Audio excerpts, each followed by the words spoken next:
green running gun.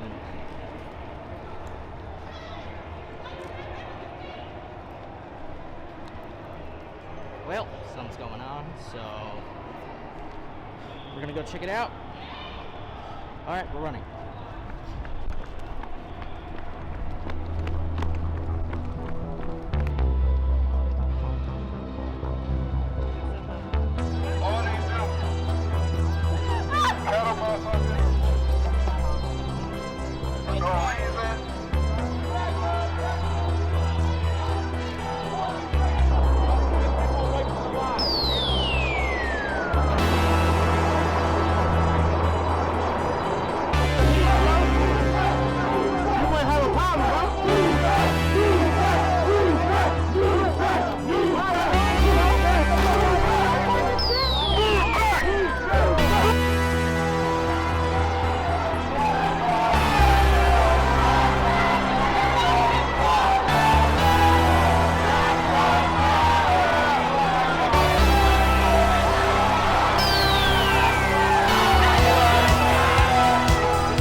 Would you mind telling us your name real quick? I'm Tree. Tree? Mm-hmm, Tree. That's funny. My running name is Pre. Your running name is Pre? Yeah. Okay. Yeah. Oftentimes when I go to the store to get some food or whatever, and they ask me my name, and they're like Tree. They write Tree on the. Oh really? Yeah. Okay. Yeah, I think that's pretty hilarious. So. Yeah, mine's spelled T-R-I. Vietnamese? Vietnamese. Yep.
So about 13 years ago, my ass landed in the United States.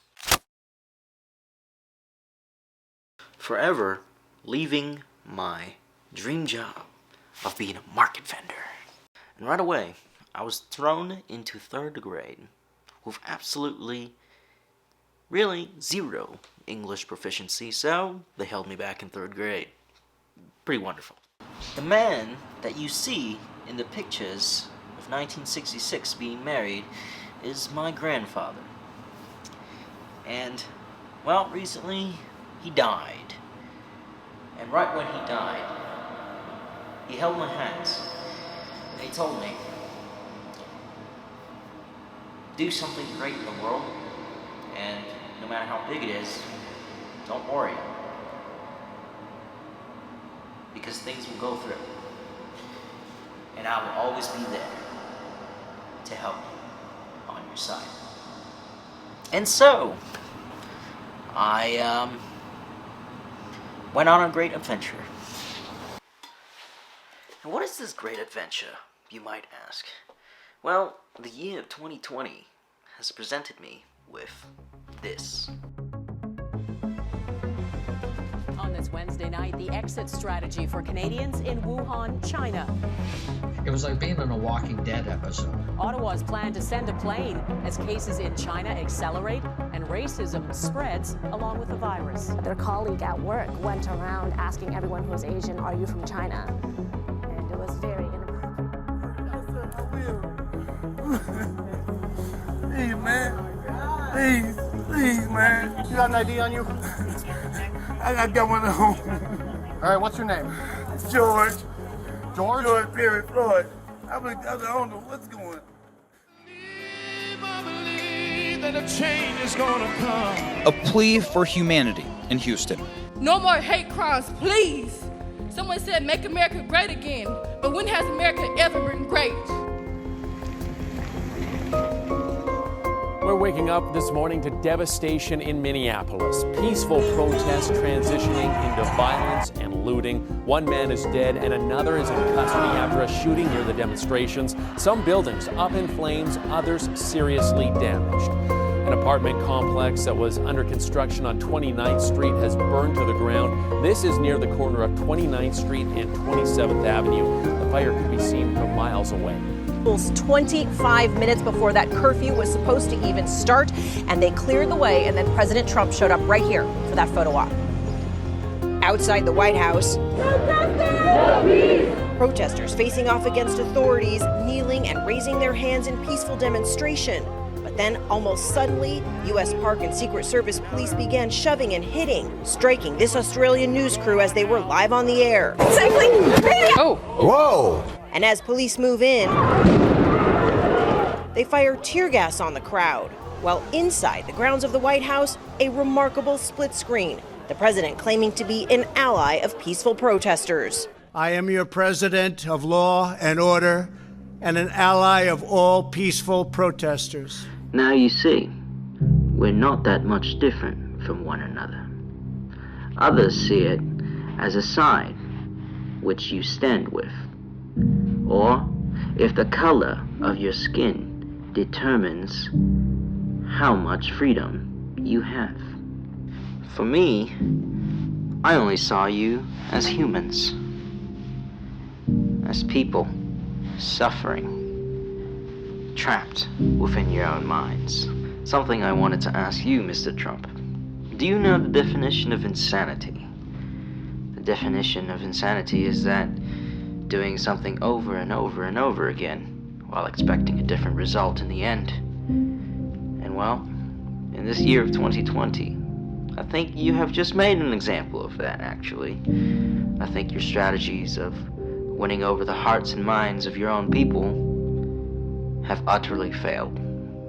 I believe over the years, what you have showed us is your lustful nature for power, and also greed.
I don't think it should take you long to realize this.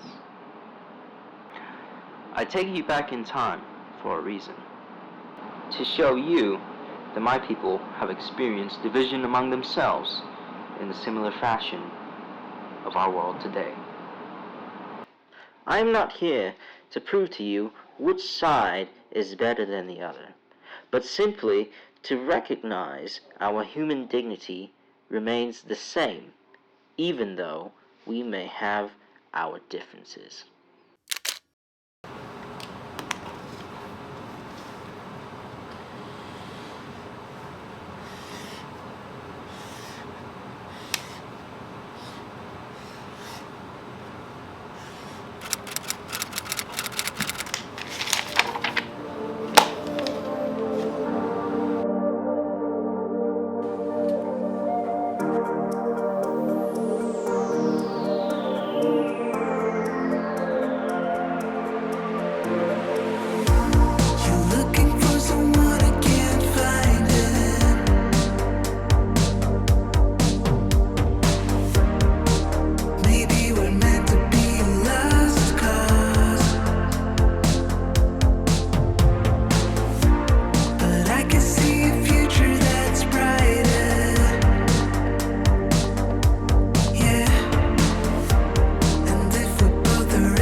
So, we're here.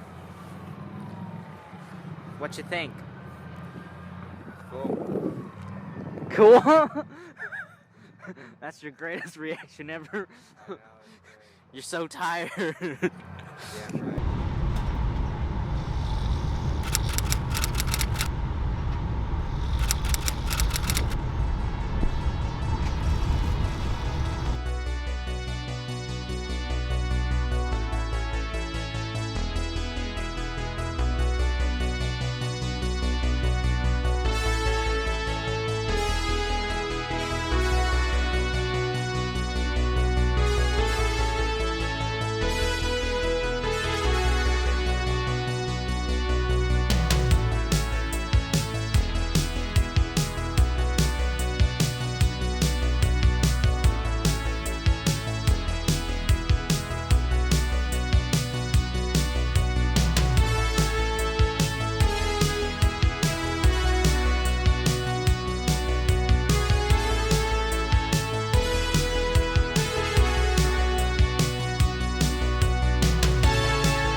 an African Kenyan dish, to be specific.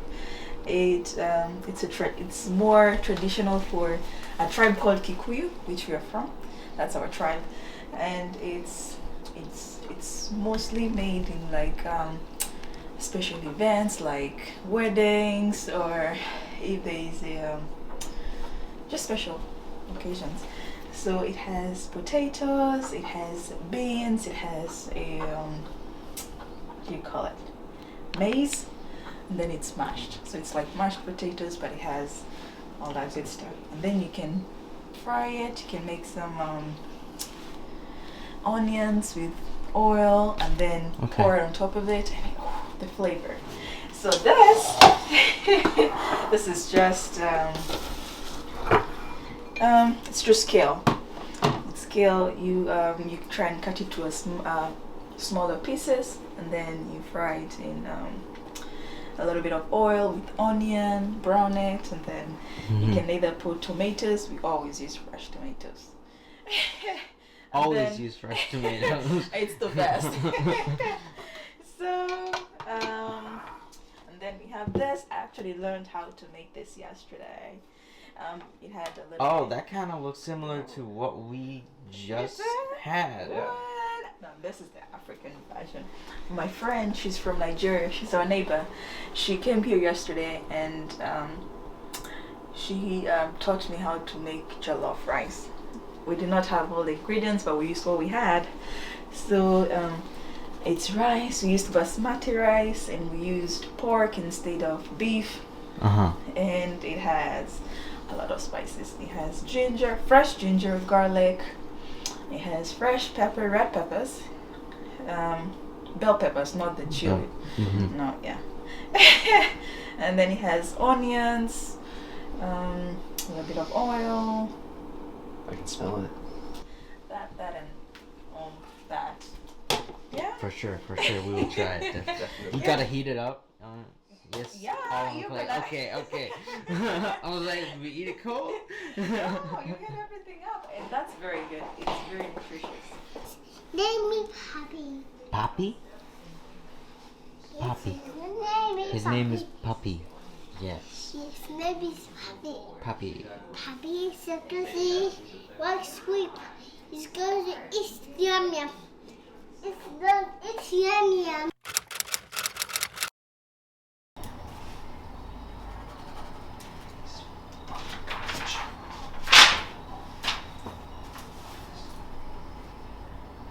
Part of the reason why I came here is I wanted to see everything within my own eyes. I wanted to see the truth that's there, you know? Because everything that I'm discovering is through the face of the internet. And I always just sit there and wonder, you know, is that really happening? All this violence and all the racial tensions that is going on. Yeah. I mean, there is both, you know. My walk here, I passed 2 protests. You know, I think another one was just forming down there, and there's also a rally for Christians down there, One America. Yeah. You know, it's interesting. Like what I love about being in DC, and part of what brought me here. I moved here about 2 months ago. 2 months ago. Partly because it's hard to travel now as an American. The American passport has become very difficult to have and travel around the world. But part of the reason I wanted to be here is it feels very much like the center of so much that is going on right now. You know, people come here to protest. They come here to make their voice heard. And what is great, no matter everything that we have to look back on in our past as maybe not lining up with our ideals. For all of that, it's still a place where you can come on our national mall in front of our Capitol and protest. You can go to the Supreme Court and protest right now. You can go stand in front of the White House and protest and make your voice heard right now. And you can't do that everywhere in the world. You can't in a lot of places, but in America, it is still special. There's freedom of speech, and everybody gets a voice. Yes, in some way. Now, less of a voice in other places. There's a lot that we need to do to make it more democratic and to let those voices be heard equally. But we should still cherish that we have this. Yeah. Are you cold being out here and just kind of? I was thinking about that today. Yeah, back and forth. It was a little cold over there at the end of my Tai Chi. Felt it in my hands, but I'm less cold now. So I was wondering, while you're practicing that Tai Chi, what is your breathing technique? Is it like calming you down, or are you connecting? For sure. For sure calming me down. So the style that I practice is called Danso. It's kind of single form style, if that makes sense. So I focus on kind of like single forms rather than like long, intricate, combinations. Those are there, and those do exist. And part of it is just attaching breath and movement, so that every time I am breathing, I am moving with the breath. It's almost always an inhale rises up, and exhale goes down. And that the hands are attached to that. And when I practice now, every time I feel this open, there's like a tingling feeling, and I feel it in my hands. A very, very clear, I wouldn't even know how to label it, but I feel kind of an increase of energy in my hands. They literally tingle in the middle of my practice. And as soon as I finish, I feel it as well. When I have a really good practice, I feel it all over my body. I see. So between all the different countries you've been through, Chiang Mai, Thailand, I believe you said, and Vietnam, was that like just your independent self going, or was it through some kind of group? Oh yeah, just me. And very similar to what you described coming here. A lot of it was, I wanted to go and experience life in all those places, and I wanted to go. I feel there was something special to being in the presence of, especially things that have stood for a long time or receive a lot of human, energy towards adulation or reverence or whatever. It was important to me to go and stand in the Vatican, just as it was important for me to go in Indonesia and stand at the largest Buddhist structure in the world. Wow. And I feel energy in both places. I felt it at the Wailing Wall in Israel, and for me, what comes across is that the languages don't matter. I didn't know what the Jewish man at the Wailing Wall was saying to the stone. I didn't know what the Buddhist monks were chanting in Indonesia. I didn't know what the Pope was saying in Latin, but the thought behind it, the energy behind it, that comes across. I saw that the world was in crisis, and so I decided to have a mission for myself, which is to go into the most impossible environment and try to find the good things in life. And, well, you'll just have to watch the next one and find out, because there are good things in life. You just have to look out for them.